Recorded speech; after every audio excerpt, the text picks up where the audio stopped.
Le retour au calme, c'est voilà, dans la notion d'aider les enfants à adopter leur respiration, dompter. On est dans une société où c'est culpabilisant de se poser, où c'est utopiste de penser positif, où c'est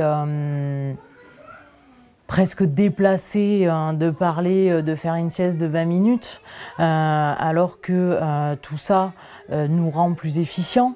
Nous rend moins stressés.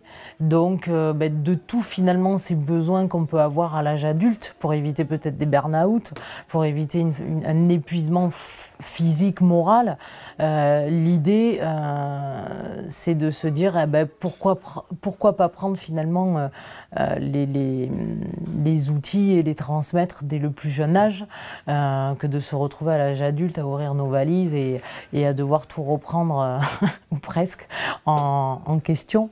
Enfin, on le sait, la clé de la gestion des émotions, c'est quand même la respiration. Donc les enfants, eux, ils sont dans leur univers.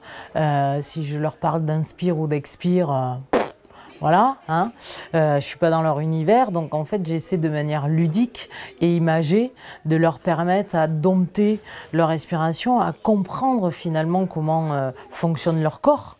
Et du coup, par cette notion du vent, souffler, j'expire, je chasse les émotions négatives, les pulsions. Et ce qui est intéressant de voir, c'est que finalement, au bout de 1 an, 2 ans, voire 3 ans de travail, on s'est aperçu sur une structure, il n'y a pas si longtemps que ça, où les enfants réussissent vers l'âge de 3 ans à mettre des mots, justement, je suis en colère. J'ai appris à expulser, à souffler, à taper, et tu transformes ta colère en quoi?